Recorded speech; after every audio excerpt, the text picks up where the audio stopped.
Dr. Jones. I act on behalf of a client who has indicated a desire to introduce the sport of salmon fishing into the Yemen. As a fisheries specialist, this is plainly ridiculous. There's just no way that salmon can survive in those sorts of environments. I thank you for your time, Mrs. Chetwood Talbot. I'll see myself out. Goodbye. Maxwell, better be good. There's been a bombing in the Middle East. What? I didn't think we could make the war in Afghanistan any less popular, but hey, even I can be wrong. We need a good news story from the Middle East, a big one. Get on with it. New girl band, Middle East tour. Maybe. No, maybe not. Project to introduce salmon fishing to the Yemen. Oh, happy birthday, Patricia. This has just become a priority project. This thing is a bloody joke. Get this man his salmon. You think I'm mad? It would be a miracle if it were to happen for my people. I'm more of a facts and figures man. We must have faith, Dr. Alfred. When things get tricky in my life, I talk to my fish. Just somehow wouldn't associate you with having a tricky life. I feel a bit like I've been stuck for years.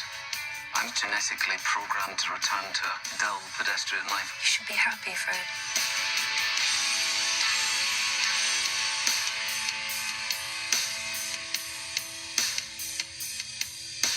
Think it's going extremely well? It's an extraordinary idea. I wasn't talking about the project. No, I'm not sure that I was.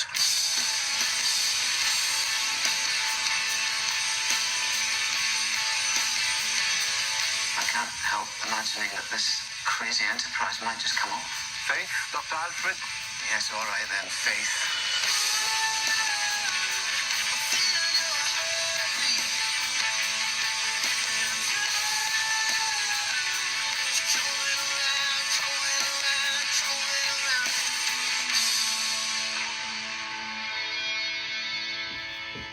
This is a new one. What's it called? The Chetwood Talbot Beauty. You're not being funny. No, I don't have a sense of humour, as you recall. It's true.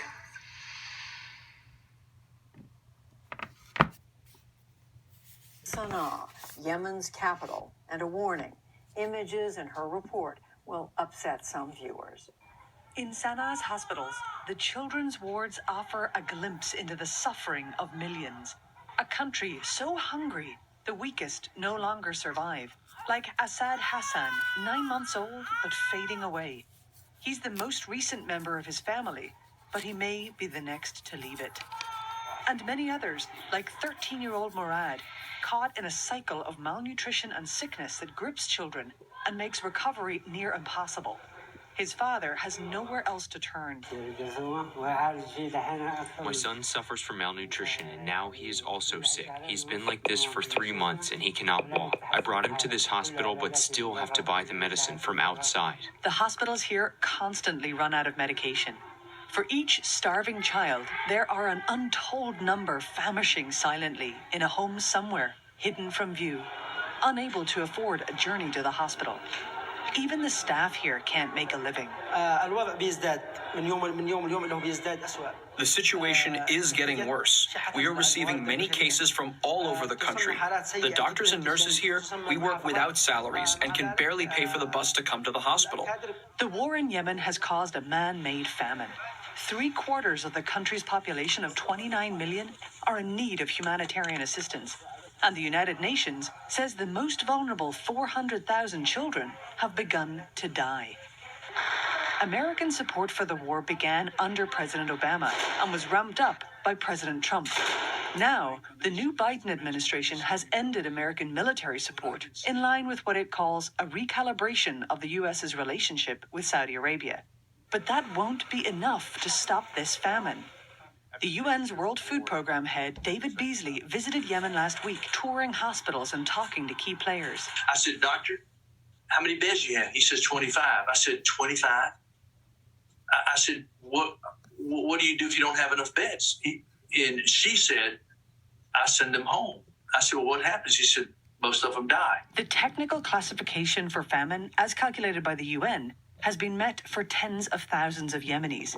It's called the Integrated Food Security Phase Classification, or IPC for short. The group of people just underneath famine classification is so vast, it encompasses millions. that has never been seen on this scale before in modern times. Well, actually, when famine hits, it's almost too late. And supposedly we've got about 50 or 60,000 people in famine conditions, but IPC, that would be IPC level 5.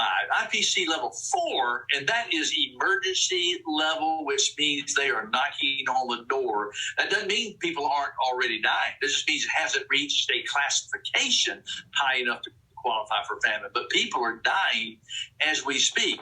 The blockade on rebel-held areas has made it difficult to access fuel. The gas is nearby, on ships in the waters off the main port controlled by the rebels, but it's being blocked by the Saudi-led coalition from coming in to dock and offload. I can understand in war you have certain types of blockade, but there's certain things that must come through that allow innocent victims of war to survive. And so here we are again now with this fuel blockade, allowing just enough fuel to run certain elements of the humanitarian support system, but it's not enough. The UN says it needs $4 billion to keep feeding the people of Yemen. In a summit last week, international donors pledged less than half of that. David Miliband heads the International Rescue Committee. The lesson of COVID is that money isn't short if you decide it's needed, because countries around the world have delivered trillions of dollars in support for their domestic economies, quite rightly. We're talking here about billions of dollars which are needed to prevent people from dying. The Biden administration has appointed a new U.S. envoy for the peace process, Timothy Lenderking. And there are efforts to get all sides to negotiate. Yet, in the meantime, paradoxically, fighting has ramped up. An offensive by the Houthis to take the eastern city of Marib has intensified in recent weeks. And Houthi drones sent into Saudi Arabia resulted in Saudi airstrikes on the rebel-held capital last week. Everyone claims that the war can't be won militarily, but it sure seems as though the Houthis think it can. Ilana Delosier is a fellow at the Washington Institute and an expert on Yemen and its fighting factions. A road to peace, she says, will be complicated by the fractured reality of the fighting groups on the ground. I think what most of them are doing is saying, okay, my enemy did this yesterday, I'm going to do this today in order to position themselves better in the future. As for the Saudis, it will be very tough for them to get out of their 6-year quagmire in Yemen without further destabilizing their own long border with the country. In some ways, the war has become a defensive war. I'm not saying it's not also still offensive, but I'm just saying that there is more of a defensive element to it since the Houthis have been able to send missiles into Riyadh. For the 29 million Yemenis left stuck in this war, diplomatic efforts to end it hold their greatest hope. A vital part of that will be getting the economic hardships eased and also getting the world's attention long enough to care. For the PBS NewsHour, I'm Jane Ferguson. And we are now joined by Tim Lenderking, the new U.S. Special Envoy to Yemen. Tim Lenderking, welcome back to the NewsHour. Let's start with the humanitarian crisis and look at that blockade that we just heard from Jane and David Beasley. The Houthis have said the lifting of the Saudi blockade is a precondition to peace. Have you pushed the Saudis to lift the blockade, and does it need to be lifted in order to have diplomatic progress? We do think that moving the fuel ships into Hodeidah is a critical priority for Yemen. We've seen the incredible images of hospitals and other areas where the lack of fuel is hurting Yemenis. I've been in touch with the Saudis and the Yemeni government just over the weekend, of course, in a renewed push to see this all happen. I'm optimistic that we'll see some movement here in the near term, and I think that's very important also as a as a confidence building measure. On Friday, you and USAID announced the Biden administration had reversed the Trump administration decision, and you'd now be allowing aid to go into northern Yemen, to Houthi-controlled Yemen. The Houthis have diverted aid in the past. How will you guarantee that the aid is not diverted? This is a critical priority as well, not only getting supplies into the country, but then moving them to the people in the greatest need. I'm relatively confident that with some of the measures that we have in place, we will be able to get more supplies into North Yemen and into other parts of the country. Houthis have been presented a new ceasefire proposal. How, if at all, does that ceasefire proposal differ from previous attempts? It's a UN proposal, and I'm hopeful that that all the parties will recognize that this is a critical moment, that if we want to see a better situation in Yemen, we want to see a move toward a ceasefire that's a lasting ceasefire, a durable ceasefire, and not just one that is broken by one side or the other after 24 hours, that it's going to require international buy-in. Have the Houthis expressed any interest? There's a tough road ahead, but I think that the discussions are underway, and we feel that they are productive. There's a sense that this is a moment at which progress can be made. From the outside, it seems that momentum is negative. There have been 30 attacks by the Houthis into Saudi Arabia this month alone. The Houthis have launched a major offensive in Marib. That's one of the remaining strongholds in the north of the Yemeni government. Saudis just attacked Sana'a for the first time in 6 months. It does seem, again, from the outside, that things are going in the wrong direction. Certainly the situation, Nick, on the ground is very negative. It's going to be incumbent upon the parties, I think, to start to de-escalate. The question is whether we can bring enough influence on that situation to do that. But again, what I do think is important is that nothing has been agreed to yet. And so I wouldn't anticipate seeing improvements on the ground until there's an agreement, unfortunately. You've been in and out of Riyadh, Saudi Arabia, over the last few months as the Biden administration decided to make public an intelligence assessment that said Crown Prince Mohammed bin Salman approved the capture-kill order for journalist Jamal Khashoggi. Have the Saudis changed how they interacted with you because of that release? They have not, and of course that's not part of my particular mandate. I focus really exclusively on Yemen, and what I found in Saudi Arabia is a strong commitment from the Saudi leadership to approach the conflict in a way that is constructive. Do you think by not sanctioning Mohammed bin Salman over the Khashoggi killing, does that give you the ability to continue to work to Saudi Arabia and perhaps even have a little bit of leverage over what Saudi Arabia does when it comes to Yemen? I think Saudi Arabia has viewed this conflict as something that has gone on too long. And what I hear is a consistent message from the Saudi leadership that they want to do their part to bring the conflict to a close. And as we go further in this process, obviously the devil will be in the details, but I'm confident that we're going to be able to count on Saudi Arabia to do its part. Tim Lenderking, thank you very much. Thank you, Nick.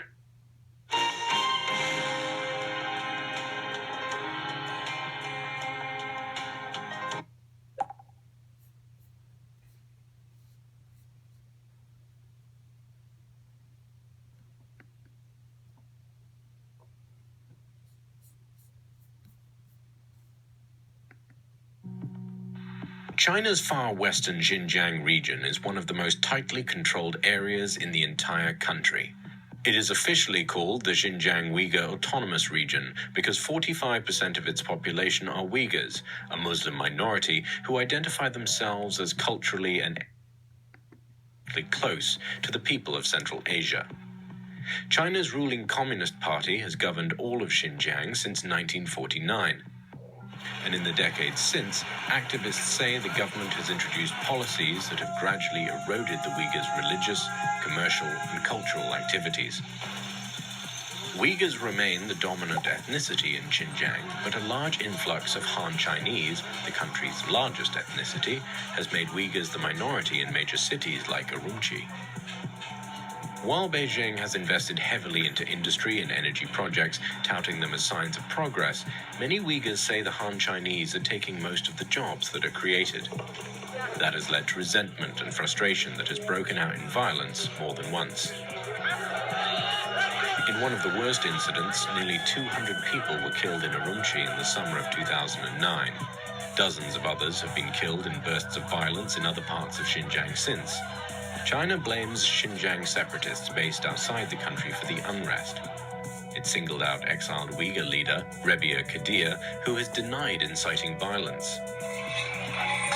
Several attacks in other parts of China have also been blamed on Xinjiang separatists that authorities allege have ties with extremist groups like Al-Qaeda. In January 2018, officials said the number of trained jihadist fighters caught trying to re-enter China from overseas rose tenfold from the year before. The Chinese government has put Xinjiang under virtual lockdown. Observers say authorities have set up more than 7,300 police monitoring stations, confiscated the passports of most Uyghurs, and some parts of the region have forbidden parents from giving their newborns Muslim names. In August 2017, all Xinjiang residents were ordered to download and install this mobile app that security experts say scans phones for digital fingerprints of illicit files and informs authorities when it finds them. Human rights groups have also presented evidence of political education camps that have been set up in Xinjiang. They say up to 1 million Uyghurs and other Muslim minorities have been sent to the camps where they're subjected to propaganda that promotes the Chinese identity. China denies an arbitrary detention policy and says the people at these vocational centers are guilty of minor offenses and are being taught skills to reintegrate them into society. The full extent of the government's crackdown in Xinjiang is unclear because access is highly restricted. But Chinese officials say all the measures they've taken are to fight extremism, ensure stability, and protect the whole country.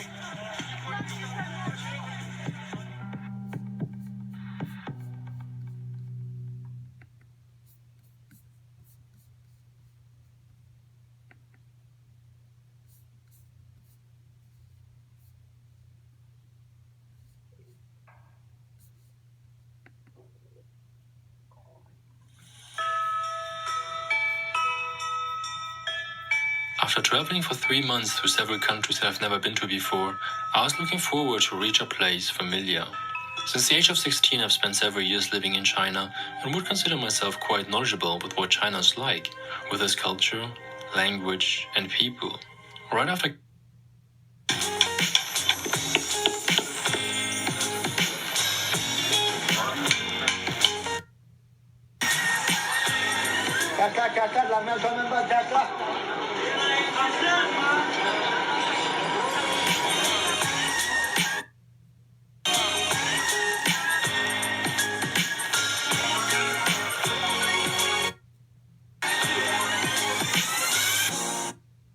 It's pretty cool. The Uyghur Arabic script. Another aspect of the Uyghur traditions is the weekly Sunday livestock market. And I've been told, or I've read, that if you want to become vegan, you should go there.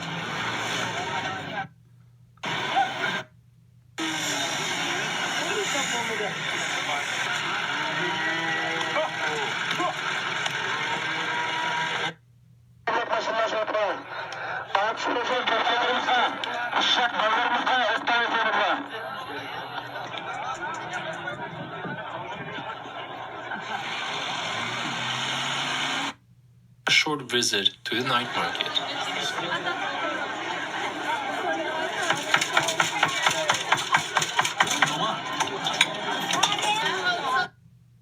It seems like in every corner there are policemen or security men. Flags. They were everywhere. Another thing that really surprised me was that there is an unofficial time zone in Xinjiang. As you might know, there's only one official time zone in China, the Beijing time. In Xinjiang, the unofficial time zone is 2 hours behind the Beijing time. Schools, shops, and offices act according to exclude anyone. Actually, the independence movement of this province is quite strong. There were several incidents in the last years referred as the Xinjiang conflict, to get a better and many more. So there was a constant change of the ruling nation throughout the century. Takeovers, but the government didn't retreat. Instead, investments were made in infrastructure and industry, and a massive resettlement took place, where the proportion of Han Chinese in the population increased from 4% in 1949 to 38% in 1973. In the beginning of the 1990s, when the Soviet Union collapsed and the Xinjiang neighbors gained their independence, Xinjiang separatists gained hope. Demonstrations were held peacefully, but dissolved by the military, often with violence and including many deaths. A series of terrorist attacks followed, killing several dozen people, police, such as civilians, and often targeted against Han Chinese. In the following years, the situation de-escalated, but the inter-ethnic tension held on. So what are the conflict points today? What are the separatists accusing the Chinese government of? It's about oppression of language, culture, and religion. The exploitation of natural resources such as gas, oil, and coal, racial discrimination, and the resettlement policy. Some activists say, what's happening in Xinjiang today? Search. So I finally went through all the checks in the train station. There are so many checks you have to go through for like, I think getting luggage checked like at least once or twice.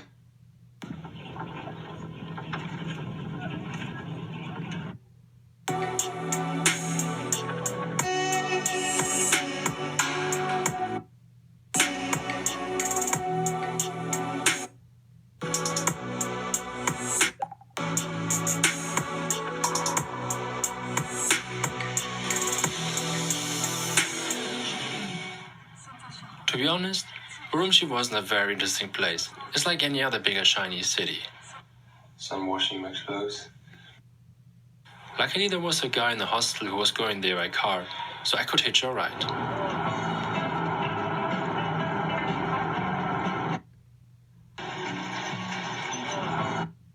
This town Turpan. In my new hostel, I met some fellow travelers, and together we got a car and a driver to see some of the historic ruins outside of town.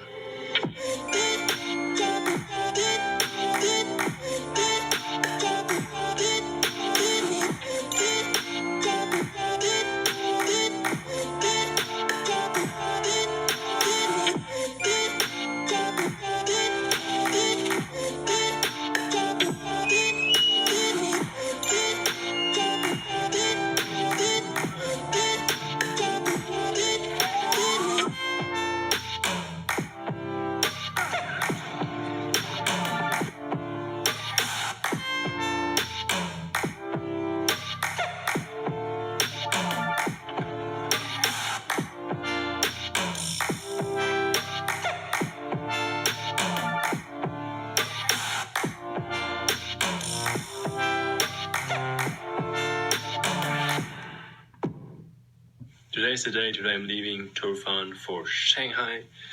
Tonight I'm gonna go on the 44-hour train ride. But that's for the next video. As I mentioned at the beginning of the video, Xinjiang was completely different from what I expected, but I think that's what made it so interesting and intense. If you're planning on traveling there, I highly recommend you to visit farwestchina.com. It's a website by Josh Summers with tons of useful information to help you plan your trip. And I'll also link his channel down below. I only saw a tiny little bit about Xinjiang, but there's so much more to see, like crazy deserts with sand dunes, mountains, and lakes. Keep in mind that Xinjiang is massive and it takes a lot of time to get around. So that's it for now. I hope you liked the video. Feel free to leave a comment. I know the Xinjiang conflict, it's a loaded topic, so please be fair. Thank you for watching, and hope to see you soon. Bye.